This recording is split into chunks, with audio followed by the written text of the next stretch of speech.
Hello friends, स्वागत है आपका हमारे यूट्यूब चैनल में। आज हम लेके आ गए हैं आपके लिए एक धमाकेदार वीडियो, जिसमें हम बताने वाले हैं एक ऐसे स्कॉलरशिप के बारे में जो कोई कक्षा 11-12 या फिर ग्रेजुएशन में जो पढ़ रहे होते हैं या फिर इनको पॉलिटेक्निक, डिप्लोमा, ITI से या फिर कोई भी प्रोफेशनल कोर्स कर रहे होते हैं उन लोगों के लिए है। विशेषकर यह उन छात्रों के लिए है जो कि आगे चल के बहुत ही अपने जीवन में कुछ हासिल करना चाहते हैं। तो बात करते हैं ये किसके लिए है, कब आया है और कौन कौन इस फॉर्म को अप्लाई कर सकता है। तो जो ये स्कॉलरशिप है ये टाटा के द्वारा दी जाती है, जिसका पूरा नाम है टाटा कैपिटल पंख स्कॉलरशिप प्रोग्राम 2025-26। अब बात करते हैं इसके लिए कौन कौन एलिजिबल है, कौन कौन इसको अप्लाई कर सकता है। अभी ये है कि जो इसमें 3 पार्ट में आता है। पहला पार्ट है कक्षा 11-12 के लिए, जिसमें कि जो छात्र क्लास 11th और 12th में इस समय पढ़ रहे होते हैं उनके लिए विशेषकर दी जाती है। जैसा कि हम लोग देख सकते हैं ऊपर यहाँ पे, ये है क्लास 11th और 12th वालों के लिए। पहले बात करते हैं इसकी एलिजिबिलिटी क्राइटेरिया क्या है, कौन कौन भर सकता है।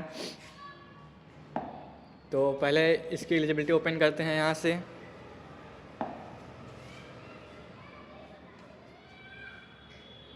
बात करते हैं इसके लिए दिया हुआ है कि आप एक इंडियन नेशनल होने चाहिए, मतलब आप इंडिया के रहने वाले होने चाहिए, और आप फिलहाल में करंटली इनरोल्ड होने चाहिए क्लास 11th और 12th में, यानी कि आप क्लास 11th और 12th में फ़िलहाल में पढ़ते हुए या फिर अभी एडमिशन कराए हैं 2025 में, तो आपके लिए एक बेस्ट अपॉर्चुनिटी है।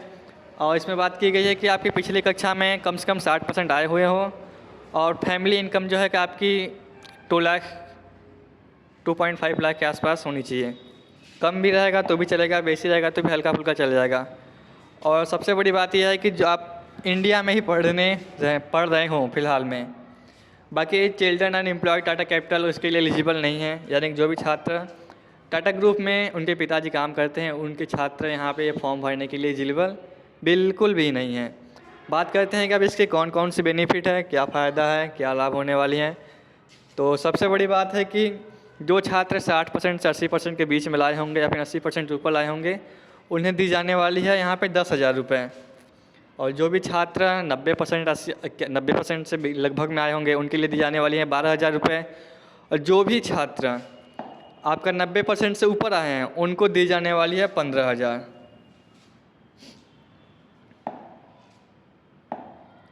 अब बात करते हैं दूसरे कैटेगरी के लोग, जो कि जैसे कि ग्रेजुएशन है, पॉलिटेक्निक है, डिप्लोमा है, ITI, इन लोगों के लिए एलिजिबिलिटी क्राइटेरिया क्या है अब ये देखते हैं। तो सबसे पहले इनकी एलिजिबिलिटी क्राइटेरिया ओपन करते हैं। अब यहाँ पे सबसे बड़ी बात दी गई है कि यहाँ पे भी वही है, जो छात्र इंडिया के हैं उनके लिए है। जो भी छात्र करेंटली इनरोल हुए हैं अंडर ग्रेजुएट, जैसे कि BCom है, BSc है, BCA भी इसमें अप्लाई कर सकते हैं, BA वाले हैं, डिप्लोमा है, ITI है, उनके लिए है।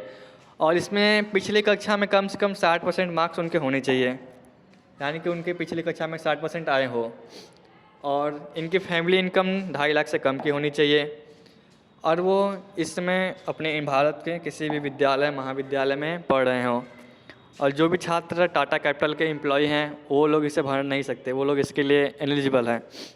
अब बात करते हैं इससे कौन कौन से बेनिफिट हैं। तो जो भी छात्र 60% से 80% के बीच में पाए होंगे उनको मिलने वाली है 12,000 रुपये। जो भी छात्र 81 से 90% पाए होंगे उनके लिए है 15,000 रुपये। और जो भी छात्र 91 से 80% के बीच में पाए होंगे उनके लिए है 18,000 रुपये। अब बात करते हैं इसमें कौन कौन से डॉक्यूमेंट लगने वाले हैं। सबसे पहले जिनका भरना है उनकी फ़ोटो चाहिए, पासपोर्ट साइज़ फ़ोटो चाहिए। उनकी आइडेंटिटी कार्ड में फॉर एग्जांपल आधार कार्ड लग सकता है, जो कि आधार कार्ड तो आजकल सभी काम के लिए मान्य होता ही है।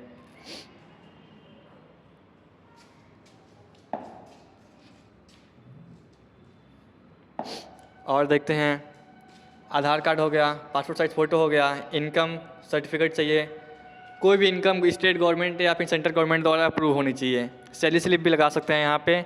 और आप जिस भी विद्यालय में पढ़ रहे हैं उसके लिए एडमिशन का प्रूफ, जैसे कि ID कार्ड हो गया, बोनाफाइड सर्टिफिकेट हो गया, ETC। और फीस रसीद चाहिए कि आपने कितना फ़ीस जमा किया हुआ है, और उसके लिए बैंक पासबुक चाहिए कि आपने कितना, आपको स्कॉलरशिप आने के लिए बैंक पासबुक, बैंक डिटेल चाहिए, और कैंसिल चेक रहेगा उससे भी काम हो जाएगा। बाकी पिछली कक्षा के मार्कशीट चाहिए। यदि आप डिसेबल मतलब आपकी विकलांग है तो उसके लिए डिसेबिलिटी कार्ड सर्टिफिकेट चाहिए इफ़ एप्लीकेबल, यानी कि है तब, नहीं है तो कोई बात नहीं। अब बात करते हैं दूसरे कैटेगरी में कौन कौन आते हैं। अब इसमें दिया हुआ है कि स्पेशल लोग, फॉर एग्ज़ाम्पल जैसे कि ग्रेजुएट पोस्ट ग्रेजुएट में हैं, मेडिसिन हैं, मतलब जो क्लास 10 12 को छोड़ के बाकी ग्रेजुएशन को छोड़ के अदर कोर्स कर रहे हैं उनके लिए भी ये दिया हुआ है। एलिजिबिलिटी सेम वही है, सब वही लगभग में है। और इसमें भी मतलब नोट में दिया हुआ है कि जो भी छात्र आपके टाटा कैपिटल के या फिर वहाँ के एम्प्लॉय हैं, उनके पिता हैं तो उनके छात्र यहाँ पे फॉर्म इसको नहीं भर सकते हैं। आगे बात करते हैं डॉक्यूमेंट क्या क्या लगने वाले हैं। डॉक्यूमेंट यहाँ पे लगने वाले हैं, सबसे पहले है इनका आधार कार्ड। आधार कार्ड तो चाहिए ही चाहिए। फिर दूसरी बात फ़ोटो चाहिए, इनकम चाहिए, इनकम सर्टिफिकेट चाहिए। फिर उन्होंने जिस भी कॉलेज या विश्वविद्यालय में एडमिशन लिया है उसका एडमिशन प्रूफ चाहिए। करंट ईयर का फीस रसीद चाहिए, बैंक पासबुक चाहिए, पिछली कक्षा की मार्कशीट चाहिए। यदि वो विकलांग है तो विकलांग के लिए कार्ड सर्टिफिकेट उनकी चाहिए। बाकी सभी चीज़ें सेम हैं। हमारे हिसाब से यह स्कॉलरशिप सभी को भरनी चाहिए, सबके फ़ायदे के लिए है। और उन्होंने टाटा जी ने दिया हुआ है तो इसका पूरा पूरा लाभ उठाएं, पूरी फ़ायदा उठाएं। जितना हो सके उतना आप लोग इसे भरिए, इससे आप लोग का ही बेनिफिट होने वाला है। तो मिलते हैं अब नेक्स्ट वीडियो में, तब तक के लिए टाटा बाय बाय।